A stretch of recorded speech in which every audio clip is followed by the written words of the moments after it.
Bienvenue sur la chaîne Unboxing Didactique, la boîte à outils de l'enseignant 3.0.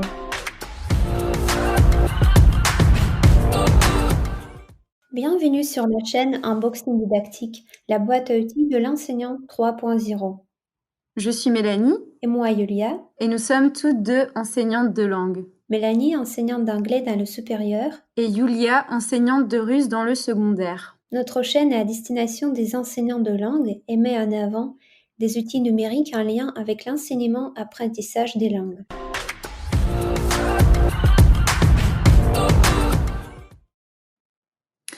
Bonjour à toutes et à tous, moi c'est Mélanie, je me présente.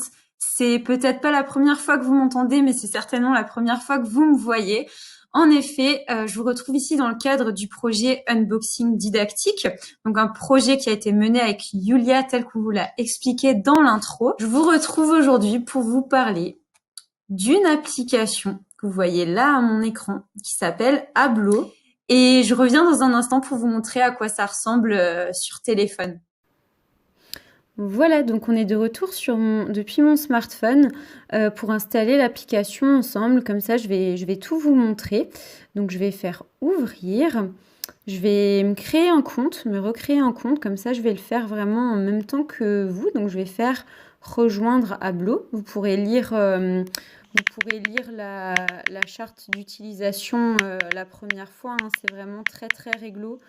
Et c'est vachement intéressant quand même pour ce type d'application et super important hein, avant tout. Ah bah voilà, du coup vous voyez, je le fais en même temps que vous. Il faut que je me reconnecte avec mon compte, mon compte habituel, avec celui avec lequel je me suis préparée en fait à faire tout ça. Voilà, unboxing didactique, donc on va le faire avec ça. Je coupe le temps de mettre mon mot de passe. Voilà, donc ça devrait se connecter. Voilà, donc on voit déjà l'interface qui est assez sympathique et qui ressemble au monde du jeu. C'est dommage que je puisse pas vous montrer exactement comment on planifie le profil. Je vais peut-être le faire ici.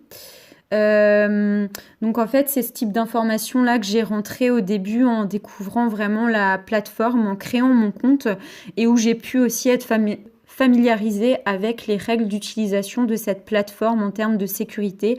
C'est qu'on n'y autorise pas le flirt, les choses qu'on peut retrouver malheureusement sur les réseaux sociaux. Vu qu'on est sur une application ici à part, on pourrait avoir un petit peu peur de ça, mais c'est vraiment très très réglementé et mesuré et c'est quelque chose qui m'a aussi poussée à vous en parler. Donc on fait la création du compte, on peut la synchroniser avec un compte... l'application peut la synchroniser avec un compte Google. On y entre un nom, un mot de passe, sa date de naissance. Donc voilà, vous savez tout sur moi. Et on y choisit son mot de passe, on dit d'où on vient, si on est une femme, un homme ou si on ne préfère pas répondre à cette question. On donne aussi le nom de notre ville, mais par contre, l'application nous précise bien qu'elle utilisera uniquement le pays en référence, d'accord? Donc on ne donnera pas le nom de notre ville à un utilisateur ou nos données personnelles. Après, on peut choisir d'y entrer une photo si on le souhaite.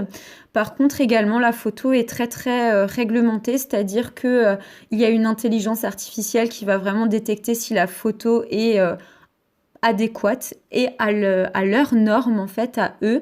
Et j'avoue que j'ai pu en faire l'expérience où j'ai dû changer de photo, même si j'avais une photo tout à fait convenable d'après moi. Donc voilà, à voir si cet algorithme au final est un peu trop bridé ou trop limité. Pour l'instant, j'ai pas encore mis ma photo de profil et puis on n'en a pas besoin aujourd'hui, mais c'est vrai que c'est quelque chose qu'il faudra quand même préciser à vos apprenants. Et pour finir, en fait, on peut sélectionner ses centres d'intérêt parmi des catégories: voyage, gastronomie, nature, amusement, fun, sport, détente, musique et danse, actualité, mode, animaux, art. Donc il y a vraiment pas mal de choses et en fait c'est ces données-là ainsi que les langues que vous parlez qui vont en fait faire fonctionner l'algorithme. Donc on va ressortir d'ici. Vous pouvez toujours réappliquer des paramètres par la suite et en fait vous voyez que On peut retourner sur la map en cliquant ici sur la terre, OK. Et puis en fait, c'est ici qu'on va pouvoir en fait toucher pour décoller, parce que c'est comme si on était en avion et qu'on allait pouvoir en fait voyager, être envoyé quelque part. Donc je vais vous montrer un petit peu. Voilà, à la recherche de ta prochaine destination. Manger bruyamment est un signe d'appréciation dans certains pays.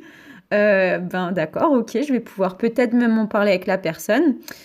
Tout le monde aime manger, voire s'empiffrer, découvre son plat préféré. Et donc là, je suis directement en fait connectée avec Paula au Brésil. Donc on voit qu'elle a utilisé un petit emoji et qu'on est déjà en train de discuter ensemble.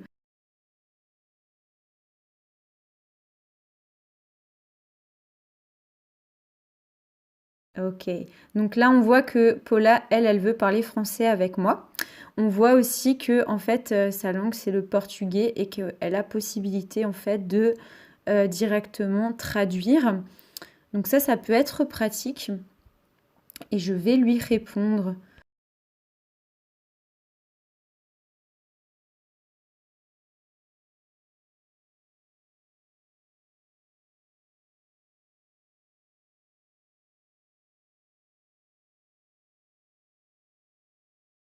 Et en fait c'est comme ça qu'on peut vraiment partager avec des personnes. Ah oui, donc là en fait je vais pouvoir me permettre de lui dire que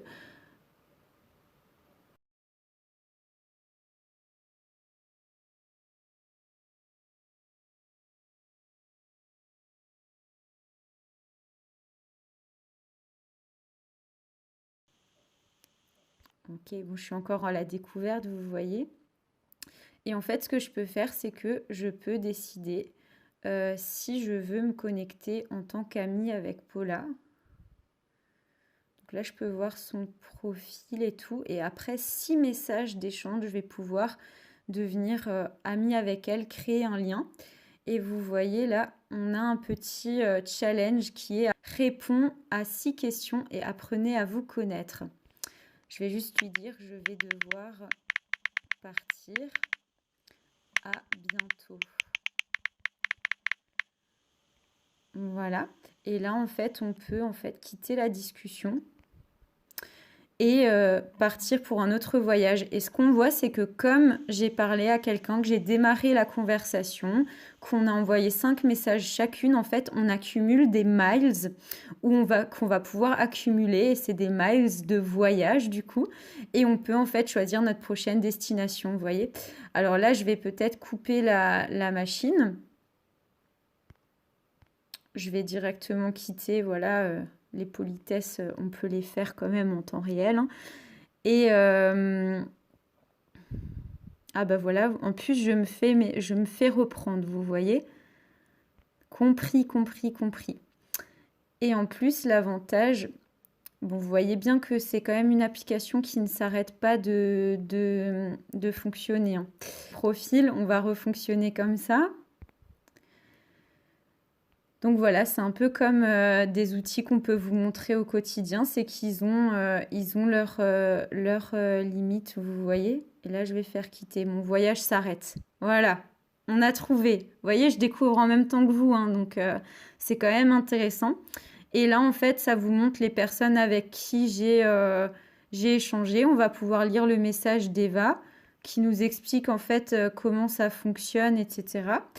Et puis, on voit les personnes avec qui j'ai communiqué, avec qui je vais pouvoir rééchanger par la suite. Là, ce qui est pas mal, c'est qu'on peut voir un petit peu tout le côté challenge. On peut en fait comme ça découvrir des choses, comme un fil d'actualité sur les réseaux sociaux. Ce que je voulais faire, c'était vous montrer en fait, vous voyez les miles que j'ai parcouru. On peut mettre un texte de description et en fait on va pouvoir aussi regarder tout le côté challenge ici où en fait on va pouvoir voir le côté un petit peu gamification qui fait que je débloque des choses et que Pour l'instant, j'ai accès à l'Europe pour discuter à des personnes d'après mon profil.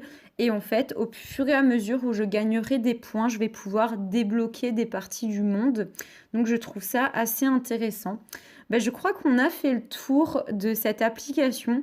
Vous voyez qu'il faut un petit peu de temps pour la préparer, cette application, pour l'explorer, pour voir comment elle fonctionne, pour s'y habituer et puis aussi pour décider si c'est une application qui nous plaît ou non. Donc là, c'était principalement pour vous montrer Hablo pour ce côté interaction écrit. Une fois que j'aurai débloqué plus de challenges, je vais également pouvoir en fait discuter avec des personnes en vidéo ou en audio. Donc ça, c'est quand même intéressant. Et puis également, une option qui peut être la vôtre, si vous le souhaitez, ce serait également de connaître une autre application qui lui ressemble plus ou moins, mais pour laquelle on peut travailler les mêmes choses, avec laquelle on peut travailler les mêmes choses. Et cette application s'appelle Tandem. Et peut-être que vous en avez aussi entendu parler parce qu'elle est un peu plus ancienne. Également, si vous écoutez notre podcast de scénarisation pédagogique en lien avec cet outil Hablo, que j'ai animé avec Yulia, vous verrez qu'elle parlera d'une expérience personnelle qui est la sienne pour l'apprentissage du français il y a quelques années et qu'elle utilisait, elle, Tandem. Aujourd'hui, on voulait vous montrer cette application Hablo qui conquit pas mal de monde sur Terre. Si je cherche les chiffres, je crois qu'on est quand même à des 10 millions d'utilisateurs. Mais je trouve qu'on la connaît encore assez peu. Et puis oui, on la connaît assez peu. Elle a été fondée en Belgique, donc c'est aussi intéressant à savoir. Et pour ma part, c'est une élève qui m'a fait découvrir cette application qu'elle utilise dans le cadre de son apprentissage et de sa pratique informelle. Du moins, c'était le cas au premier semestre et elle souhaitait m'en parler parce qu'elle aime beaucoup. Et je pense aussi que ça peut être intéressant, cette période qui est un peu plus confinée, où les jeunes ont un peu moins de contact, de pouvoir allier cette pratique de la langue avec aussi celle un petit peu du voyage, du fait de rencontrer des gens, de pouvoir poser des questions, de rentrer en contact, même si ça reste virtuel et même si je pense que les liens ne sont pas forcément des liens qui vont être des liens d'amitié pour toute la vie, mais pourquoi pas au final ce n'est pas mieux ou moins bien qu'un réseau social au final tel que Snapchat ou encore Instagram. Et pourtant, il est fait, il a été conçu pour pratiquer les langues. Donc voilà, c'était un plaisir de partager ça avec vous aujourd'hui et je vous dis à très bientôt. N'oubliez pas de vous abonner et de nous suivre sur notre chaîne Unboxing Didactique. Notre chaîne, que vous retrouverez sur Spotify, met en avant des épisodes de scénarisation pédagogique pour agrémenter vos pratiques enseignantes et vous donne la parole à vous, enseignants, invités pour partager vos expériences avec nous et nos auditeurs.